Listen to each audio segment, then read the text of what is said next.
Clemson has a trap game in 2025. According to ESPN, it's not Florida State or Georgia Tech, who, by the way, I have a lot of respect for. It's not LSU. I mean, a lot of people knows that game is coming, but I'm going to dive into who it is in just a second. I'm glad you're here. Welcome to the channel. If you like talking college football, you like talking Clemson football, I'm here, and I hope you will subscribe. It is free, and I do appreciate it. Getting close to 7,400 subscribers. 7,400 subscribers. It's crazy. Trying to march towards what's wrong with me? Do I have an episode? Towards 8,000 subscribers and more. So pass this along to your buddies, your friends, people who hate the look on my face. If they want to subscribe, I do appreciate it. So I was going about my business and my phone got a notification. It was something about Clemson, and I had to look at it because it's February 17th. By the way, happy birthday to my wife. February 17th. Also, happy birthday to my grandmother. Anyway, so I'm sitting here doing my best to just get through this non-college football season. And I have to read it. Who is this trap game for Clemson? This is on ESPN. You can go check it out. It's under an article called "Games That Will Define." What is it? Games that will define each top college football team's 2025 season. I scroll on down to number 7. Now, I'm not going to read all of this to you, but basically, David Hale, a writer for ESPN, says, hey, look, it's tempting to suggest the opener against LSU will tell the story of the 2025 season. But that wouldn't be true. And he goes into talking about how Clemson got their tail handed to them last year by Georgia. But they still made it to the conference championship. But the head scratcher was basically Louisville. And he believes that this year, he doesn't say that, by the way, that the head scratcher was for Louisville. He brings up that Louisville, he believes, is the real make or break moment for the season. Clemson goes to Louisville next year. This is Brom's third year. The guys did an incredible job up there. Jeff Brom can coach. But he says that game will be the make or break for Clemson. Now, also remember, that game is November the 14th. We're very close to the end of the season. At this point, we should know a lot about Clemson's football team. The defense, the offense, Cade, wide receivers, who steps up to be running back number 1, or is it a good, solid running back by committee, or God forbid, everybody's terrible at running back? What will the record be? Now, I talked about last week, 24/7 Sports says, hey, look, we believe wholeheartedly Clemson's going to lose to LSU in the opener. They're going to lose to South Carolina. Now, LSU hasn't won not a home opener. I messed up and said it the other day. A season opener. LSU has not won a season opener in half a decade. And last year, they lost to Southern Cal, and it seemed like it was a great game. And then we find out that Southern Cal was not worth a crap. By the way, that quarterback that was playing for them, he's now playing for Louisville. I know.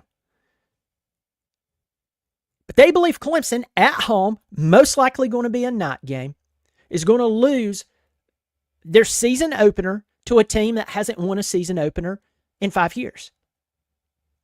The last time that they won a season opener, Ed Orgeron was on the sideline. Go Tigers. Over there, doing his thing, screaming and going it. Love Ed Orgeron, by the way. And they believe that they're going to lose to South Carolina, a team who just had to replace or bump up Mike Shula in place of Dowell Loggins. A lot of Gamecock fans are doing that whole thing that Georgia fans did with me when I told them, I said, you're losing Monken and y'all are putting in Bobo, and I'm telling you, I don't think this is going to turn out the way you think it's going to turn out. And then all of a sudden, the Georgia Bulldog fans became statisticians. Statisticians. Dear Lord, help me. I'm sorry. I'm really sorry. Statisticians. I think that's what it is. And anyway, they start telling me about the stats that Bobo averaged more points per game than Monken. And I said, y'all need to show some respect. Monken's brilliant. Yeah, look at that Georgia offense, how it's turned out. Look at that. Look at that team. So they believe Clemson's going to lose that game. But ESPN says, hey, the game to watch is Louisville.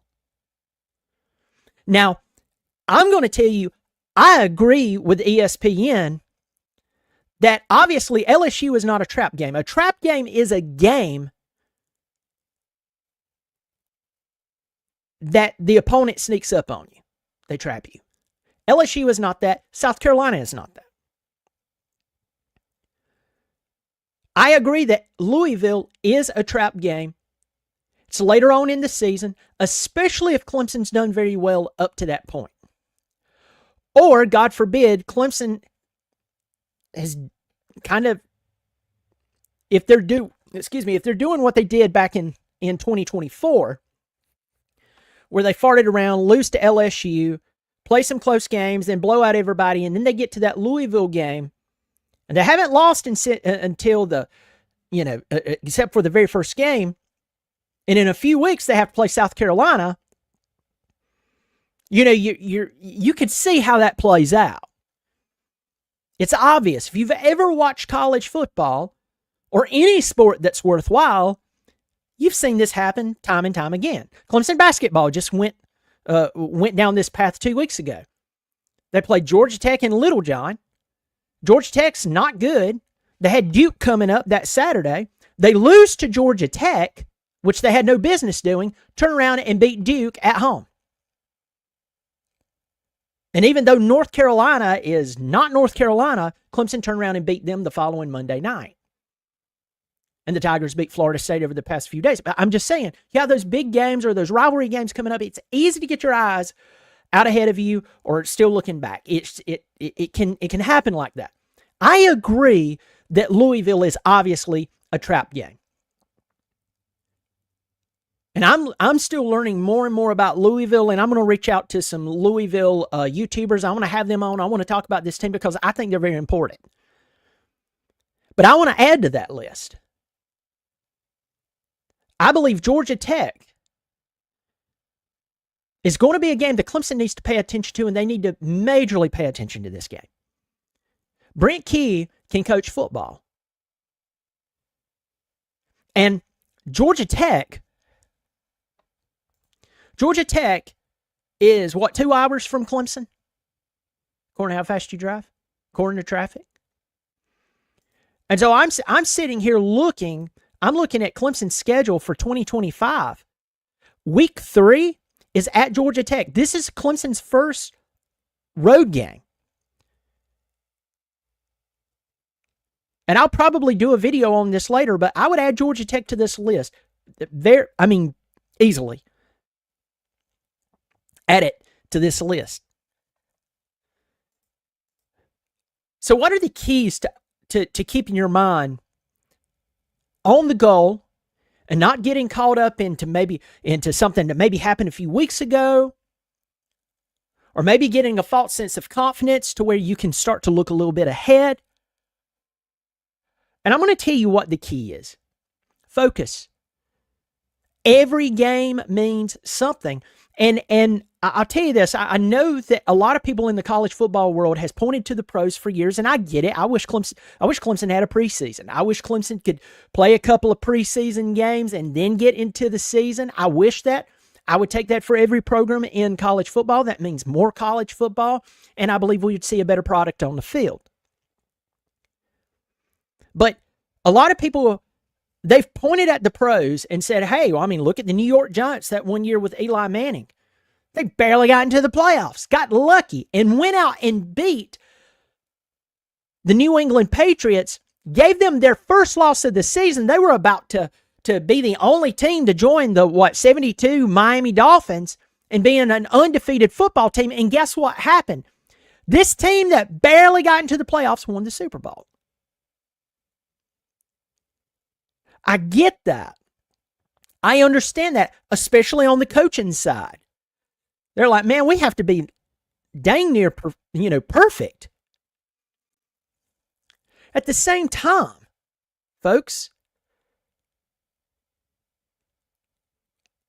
I just don't want to see lazy football. And so you have to stay focused on the game, whether it seems important or not. Maybe Louisville has had an okay season. Maybe that they've had some type of lackluster season. Maybe Braum is sitting there scratching his head going, man, I did better in my first year than I did in my second year and now my third year. And Clemson goes into Louisville and they're having a pretty good season and they get a loss. And you're like, what just happened? You have to stay focused. You have to keep your mind on the prize. And you can't allow the tolerance of now having a college football playoff and winning a conference championship. You can't have that in your mind as, well, we got a little insurance. It really doesn't matter. We have a little cushion. So if we lose one, we lose one. No, you have to stay focused. And that is the biggest, that's the biggest key to not having trap games is focus. Again, LSU and South Carolina, they speak for themselves. I think Clemson playing Florida State, even though they just had the trash season they had, that they won't forget about. My buddy TJ over at College Football Addiction, double fries, no slaw, he's like, let's let 24 be in 2024. We're in 2025 now. Let's not even talk about it. It's like a black space. I don't blame them. But when Clemson hears Florida State, they can't help. Even the young guns, I'm talking about the coaches, they can't help but remember 2023. They can't help, some of them remembering Bobby Bowden in those days. They can't help but remember Jimbo Fisher and Jameis Winston a little over a decade ago, coming into Clemson and beating the crap out of them. They play up for those games. But Louisville is easy to overlook, and I second that with Georgia Tech. Georgia Tech may be the biggest trap game Clemson has this entire season. The key is focus and not taking advantage of, we have a little tolerance here. We have a little, because of the college football playoff. We have a little cushion, a little insurance. If we lose, nobody wants to lose, but we're okay. You can't have that mindset, folks. You can't. In my opinion, with the regular season, not talking trash to Ohio State fans, I'm just telling you, you got lucky this year. You had 2 regular season losses. And the last regular season loss you had was embarrassing. I don't care if it is a rivalry. Michigan's not that good. At home. Spending $20 million or so on acquisition and retention. Things could have went sideways for a team that ended up winning it all. It very, very well could have done that. I believe had that been any other team other than Ohio State, it would have kept them out. The first loss was a blockbuster. That was a blockbuster game for this season. There were a handful of games that you could look at the 2024 season, just like you can do in any other season with any other teams other teams that were really talented, and you can look at them and say, that was a moment in college football that was awesome. That was a game. 2 years ago, remember when Oregon and Washington played? That was a really, really fun game. Texas and Alabama, 2 years ago, that was a fun game. You can remember those games. So everybody will look at that Oregon-Ohio State game and go, that was a close game, but that Michigan game didn't make sense. Well, we saw who won it all. Yes, but again, my point is, it's according to who the team is. Ohio State is a favorite of the media. And Clemson, like it or not, it's according to who you're talking to, whether they're a favorite or not. And I've talked about this in the past. This is something that is legitimate, and Clemson fans know this. Clemson fans recognize this. So Clemson can't have trap games this year. And I'm going to tell you this right now. Louisville, again, all respect to Braum, all respect to he and the university there. I have a lot of respect for him because he came into Death Valley this year and embarrassed Dabo Swinney with a put-together team of transfer guys, you know. Swinney's over here. I'm not knocking him. I'm just telling the truth that Swinney's over here proud and happy and praising all of these guys who's all in at Clemson. Brom brings in a bunch of guys who's there. Some of them multiple stops before they get to Louisville. And he's like, man, some days they show up in the wrong jersey. They've been with so many different teams. But guess what? They came in and beat Clemson at night by double digits when they had already lost 3 ball games, and we go on, to lose 4? So Clemson has to pay attention, and transparently, Clemson should beat them. But it is a trap game, and you got to pay attention to Georgia Tech. Hey, throw in the comments section. Let me know, who are you looking at as a potential trap game? Get in your comment section real quick. Clay Geiger, love the channel. Appreciate it, Clay. Jared Smith, especially when you were dealing with semi-pros. 100%. Semi-pros, these guys are being paid.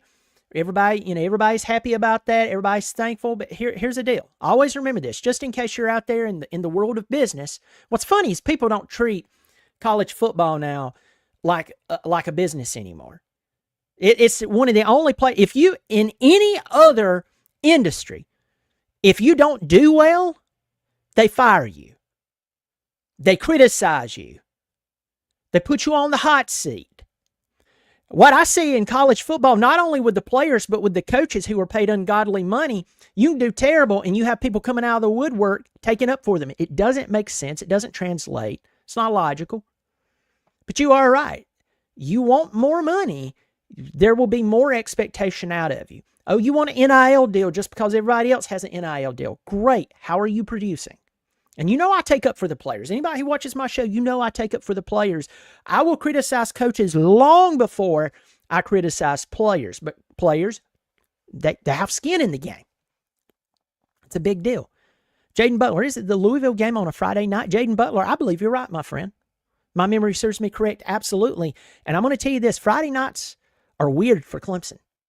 2017, Kelly Bryant, they lost that game in Syracuse. To this day, I will never forget that game, and I'll never forget how it really didn't even seem real. It was like, man, it's a Friday night. When was our last Friday night game? It's crazy. Hello, brother. Hello to you, David Woody. Good to see you. Joshua Leonhardt. I hope I did not butcher that. You ask, how do I donate to the channel? There's a button around here somewhere, and some people will be like, you should be able to tell them that. Listen, all I care about most of all is that y'all subscribe, and that y'all pass it along to other people. If there's they changed the configuration on here so much, it just, sometimes it kind of gets wompy. So I'm sorry that I'm not much help, but anyway, if you haven't subscribed, I hope you will. And Josh and to Joshua and to anyone else that will listen to me, pass this along to your football buddies, even if they're not Clemson football fans. So leave in the comment section, let me know, who are you paying attention to? Who do you see as a legitimate threat to Clemson? We know LSU, we know South Carolina. Let's go ahead and take those off the table. I'm seeing Georgia Tech, I'm seeing Louisville, and I'm diving in deeper to look at, hey, is there someone that I'm overlooking? It's something, it's just something that I think that we should be looking at right now, because the season, as I said a couple of weeks ago, the season is being made right now. 2025's football season is being defined in this moment. This moment right here, when it's cold outside, we only have the spring game to look forward to. I know spring practice is about to start, but this is when the 2025 season is being developed. Those practice sessions no one knows about, where guys go out, quarterback and the receivers go out, and on their own, they throw the ball together. They build those relationships, those coaches, their relationship, their camaraderie. The 2025 season is being built right now, and we will see the product of it in about 7 months, 6.5 months. Y'all take care of yourself. As always, Go Tigers.